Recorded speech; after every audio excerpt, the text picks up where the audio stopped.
Yeah, this one might be a long one. I have to do extensive research, or maybe just Google certain things. This is plastic. I was gonna say it's metal. It's plastic actually.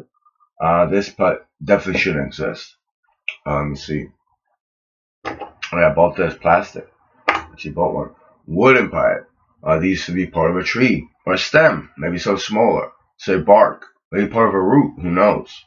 But this should have been left alone, I believe.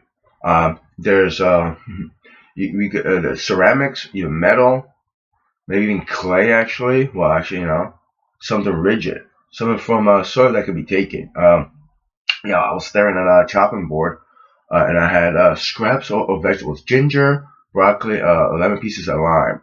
Somewhere, sounds like sounds like like a wording puzzle. All right, now which one you pick? Ah, wrong. There was nothing there. No, I'm kidding. I gotta joke around. But I started thinking about years ago I had pork chops, and I would tenderize them, but there was just meat, and I'm like, I'm gonna eat meat, not eat blood. There was blood. Obviously, I threw them in water and let them sit for like an hour, 2 hours, and I washed them, rinsed them thoroughly. But I'm like, this is not just it's impractical. It's savage. It's barbaric.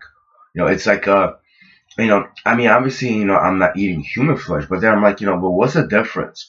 And I don't know if I had that thought before or even then, but it's like someone let me know years ago. Human tasted kind of like pork, but in practical terms, it's a lively being. Just because they don't have the same language, they don't communicate, they don't look the same. It's a different species.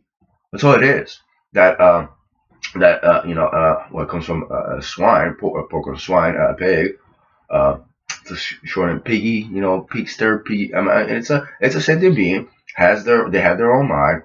You know, they have their own feelings, their own environment that they try to thrive in. But at the same time, I looked at these vegetables and it's really not that horrible. And I started looking at vegetables. That's the first thing I did, and it was just kind of I could make some I could picture them move around. Pick me, do this. A plant grows from the soil, however it is. It's either what they call it, fruits or a vegetable from the ground. It doesn't have a long stalk or stem. Potatoes like you dig out, it's in ground actually. Cucumbers do grow out, but I mean, however you want to call it, it drops the fruit of the vegetable. Eventually, it gets to a point where it's too ripe, and you have to pick at a certain time. It's actually for its own benefit. And you could cut the stalk, and actually, some are perennial, they regrow, some do not. But I think even strawberries, you think about it, it's a good thing to pick it actually, and it's not a good thing. I mean, from a logical perspective, it's not a good thing to kill, a pig or a swine. Actually, that piglet, that piggy. It's not a good thing to sacrifice it actually for your own consumption. And it's beyond barbaric. It's savage. It's very illogical. It's monstrous. It's cruel. You know, we're conditioned, programmed to live like that. And years ago, this is my first time I had this kitchen to myself, and actually I could do anything I wanted to. I wasn't, stress manipulated, told not to go anywhere, this and the other thing. And I actually started thinking about it. I started thinking about it today. I'm like, well, how come I even touched it? How come I just wasn't aware? And I started thinking about steak. Well, yeah, I mean, I just tenderize people, first of all, they season and marinate it. That's why it tastes so good. Same as the pork chop. It was sage that had me, like, craving the pork chop. It wasn't anything else. It wasn't encrusting this and the other thing. But it's the whole premise behind it. We're eating a flesh-scenting being that still has blood in its carcass, its body. It is disgusting, disturbing. And yeah, I also think about, well, maybe I shouldn't have this as part of its wood. It used to be a tree. It should have been a tree, you know. And I don't obsess about this. It runs through my mind.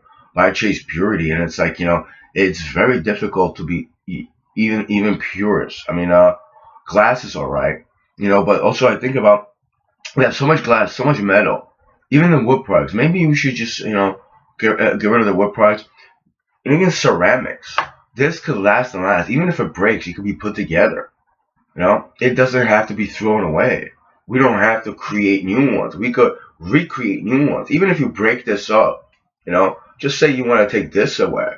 I mean, you could smelt and mold it kind of way and build a different structure, reuse it or recreate it. Actually, there's no need to either get what a composite or dig this. So let's just say it was clay to dig it out. Let's say it was metal, dig iron ore.